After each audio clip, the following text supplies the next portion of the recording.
you can use Space Weather Live.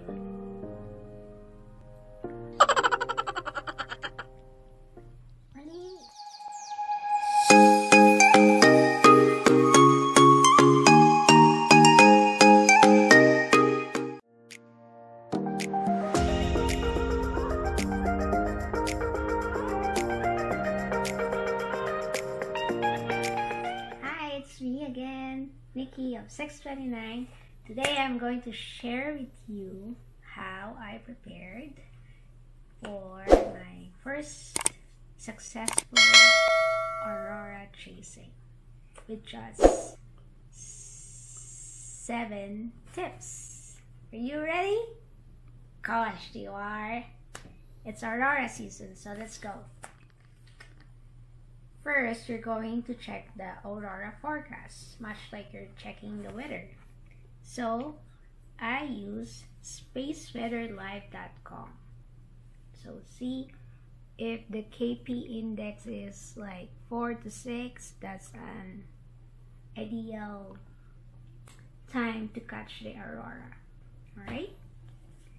And second, join an aurora chaser group if you have one in your area. For Alberta, we have this group called Alberta Aurora Chaser, which has like 20,000 members.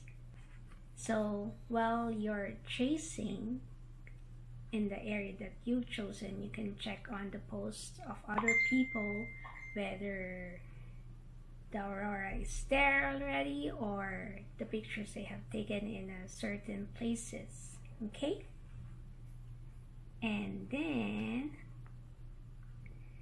watch a tutorial on how to take aurora shots or northern light shots.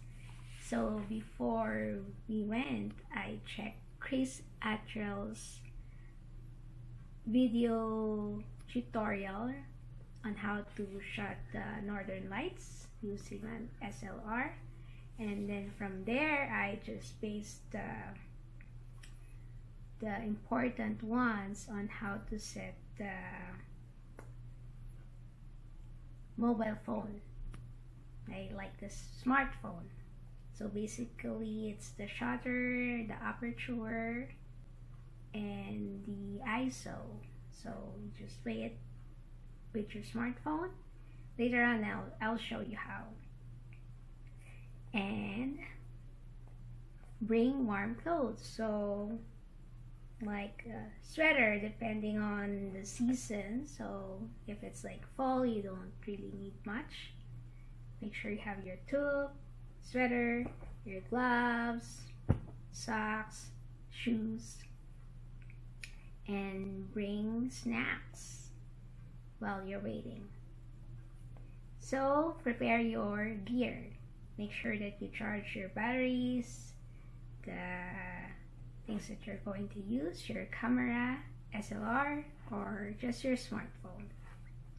And don't forget you need a tripod or something to stabilize your gear.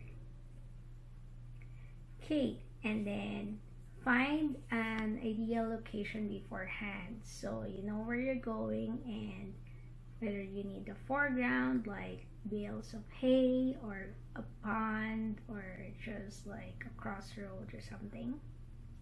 And then it will be the waiting game, so that would be the 7th on the list. So depending on the forecast, some auroras would be starting as really faint, so just don't keep your hopes up because it really depends on the solar wind and the geomagnetic activity. So just hope for the best, and what I did is like I really prayed to see one.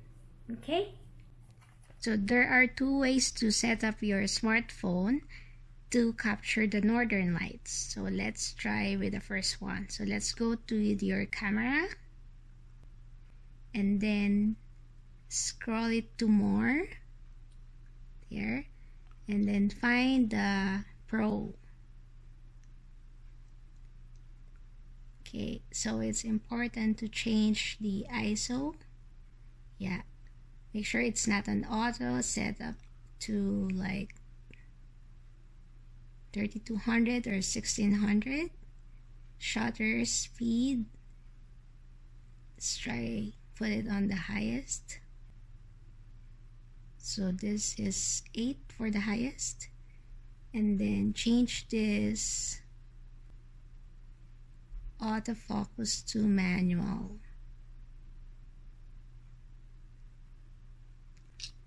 Oops. So manual mode, the MF. Then make sure that you're going to scroll it here to the landscape. That's the blue one there. And then AWB, you're going to change it to this one or the other one for low light conditions. So let's just choose this one. So it's now ready. And then you go to the settings up here. You're going to set your timer for 2 seconds. Yeah, there. Or you can use audio control to say cheese and take photos, so you don't have to shake your camera when you put it on or you're shooting your subject. Alright, so that's the first one. The second one is to just go to your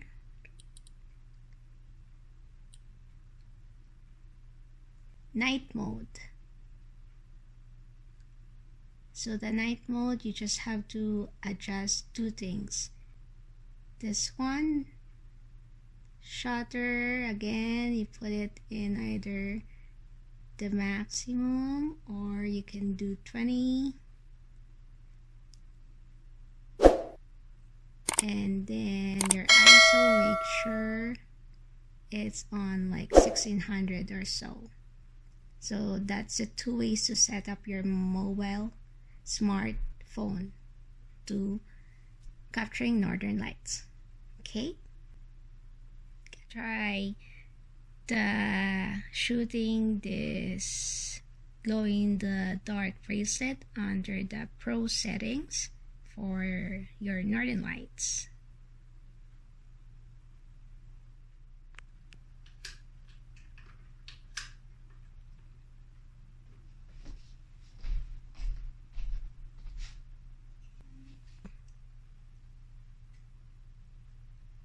Okay, let's take a sample picture.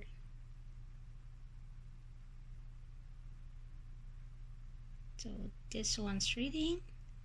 Just hold it. And let's see the outcome of the picture. See? It's there. Glow in the dark. So let's go shoot some northern lights now.